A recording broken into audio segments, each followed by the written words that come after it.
Hello friends, welcome to my channel. আশা করি তোমরা সবাই খুব ভালো আছো আর আমরা মোটামুটি ভালো আছি।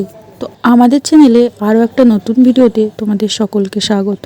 তো আজকের আমি তোমাদের সাথে শেয়ার করব পাপা সোনার লাঞ্চ অ্যান্ড ডিনার রেসিপি। তো চলো মূল রেসিপিতে যাওয়া যাক। তো পাপা সোনার লাঞ্চটা কিন্তু ওই 1টা থেকে 1:30-এর মধ্যেই শুরু হয়। তো পাপা সোনার আজকে দুপুরের খাবারে রয়েছে পালং শাক আর পাবদা মাছের ঝোল। আর আমার বাচ্চাদের দুপুরের খাবারে কিন্তু অবশ্যই করে আমি মাছ রাখার চেষ্টা করি, সে যে ধরনের মাছ হোক না কেন, সামুদ্রিক মাছ বা ছোট মাছ বা যে কোনো জ্যান্ত মাছ হোক, আমি কিন্তু অবশ্যই রাখি। তো আজকের আমি আমার বাচ্চাদের দেব পাবদা মাছ। তো পাবদা মাছটাকে আমি হালকা একটু ভেজে নিয়েছি আর তার মধ্যে দিয়ে দিচ্ছি কিছুটা পরিমাণে সবজি আর দিয়েছি সামান্য পেঁয়াজ আর একটু আদা।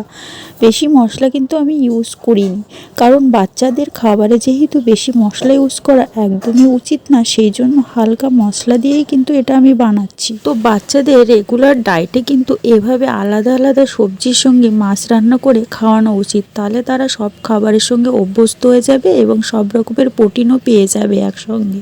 এখন আমি চলে যাচ্ছি পাপা সোনার রাতের খাবারের জন্য। আর রাতের খাবার ওর শুরু হয় ওই 9টা থেকে 9:30-র মধ্যে। আর আমি ওর রাতের খাবারে রাখি সাধারণত খিচুড়ি। পাপা সোনাকে আজকে রাতে আমি দেবো ওটসের খিচুড়ি। তো আমি একই খিচুড়ি রোজ দিই না, আলাদা আলাদা দিনে আলাদা আলাদা খিচুড়ি দেওয়ার চেষ্টা করি। যেমন কোনো দিন চালের খিচুড়ি, কোনো দিন সুজি দিয়ে খিচুড়ি, কোনো দিন ডালিয়ার খিচুড়ি। তো এই প্রত্যেকটি উপকরণ দিয়ে আলাদা আলাদা খিচুড়ির রেসিপি কিন্তু আমার চ্যানেলে আছে, যারা দেখতে চাও অবশ্যই গিয়ে দেখে আসতে পারো। আশা করি তোমাদের সকলের একটু হলেও ভালো লাগবে, একটু হলেও উপকারে আসবে। তো এখন আমার খিচুড়িটা রেডি হয়ে গেছে আর আমি পাপা সোনাকে খাইয়ে দেব। তো যারা যারা আমার ভিডিওটা দেখলে তাদের অনেক ধন্যবাদ। আর ভালো লাগলে অবশ্যই একটা লাইক দিয়ে